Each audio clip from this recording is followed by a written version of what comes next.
Hello friends. ಕೂದಲು healthy ಆಗಿರ್ಬೇಕಾದ್ರೆ ಏನೆಲ್ಲ important? ಶಾಂಪೂನ, ಕಂಡೀಷನರ್ಸ.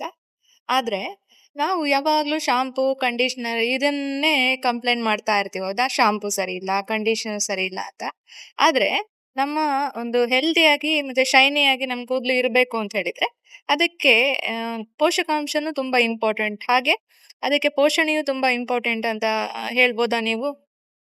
ಹಾಗಾದರೆ ನಮ್ಮ ಆರೋಗ್ಯಕರವಾದ ಕೂದಲಿಗೋಸ್ಕರ ಏನೆಲ್ಲ ವಿಟಮಿನ್ಸ್ಗಳು ಇಂಪಾರ್ಟೆಂಟ್ ಅಂತ ಹೇಳಿ ನೋಡೋಣ. ಮೊಟ್ಟೆಯಿಂದ ನಮಗೆ ಬಯೋಟಿನ್ ಸಿಗುತ್ತೆ. ಹಾಗೆ ಬಾದಾಮಿಯಿಂದ ನಮಗೆ ವಿಟಮಿನ್ ಎ, ಹಾಗೆ ಸೂರ್ಯನ ಬೆಳಕಿನಿಂದ ನಮಗೆ ವಿಟಮಿನ್ ಡಿ ಸಿಗುತ್ತೆ. ಹಾಗೆ ಏನು ಫ್ಲಾಕ್ಸ್ ಸೀಡ್ ಅಂತ ಹೇಳ್ತೀವಿ, ಅದರಿಂದ ನಮಗೇನು ಒಳ್ಳೆ ಒಮೆಗಾ 3 ಫ್ಯಾಟ್ ಸಿಗುತ್ತೆ. ಇದರಿಂದನೂ ನಮ್ಮ ಕೂದಲು ಹೆಲ್ದಿ ಆಗಿರಲಿಕ್ಕೆ ನಮಗೆ ತುಂಬ ಸಪೋರ್ಟ್ ಆಗುತ್ತೆ. ಯಾಕೆಂತ ಹೇಳಿದರೆ ನಮ್ಮ ಬಾಡಿ ಒಳಗಡೆ ಏನೆಲ್ಲ ಪ್ರಾಬ್ಲಮ್ಸ್ ಆಗ್ತಾ ಇದೆ, ಒಳಗಡೆಯಿಂದ ತೋರಿಸೋದು ಯಾವುದು?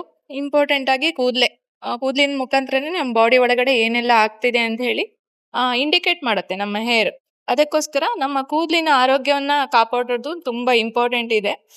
ಇದನ್ನ ಕಾಪಾಡ್ಕೊಳ್ಬೇಕು ಅಂತ ಹೇಳಿದ್ರೆ ನಾವು ಇನ್ನರ್ ಒಳಗಡೆ ಏನೆಲ್ಲ ಕೊಡ್ತೀವಿ ಅದು ತುಂಬಾ ಇಂಪಾರ್ಟೆಂಟ್. ಅದಕ್ಕೋಸ್ಕರ ಇನ್ನೂ ಹೆಚ್ಚು ಏನಾದ್ರು ತಿಳ್ಕೊಳ್ಬೇಕು ಅಂತ ಹೇಳಿದ್ರೆ ಸಬ್ಸ್ಕ್ರೈಬ್ ಮಾಡಿ, ಮತ್ತೆ ಶೇರ್ ಮಾಡಿ, ಮತ್ತೆ ಲೈಕ್ ಮಾಡಿ.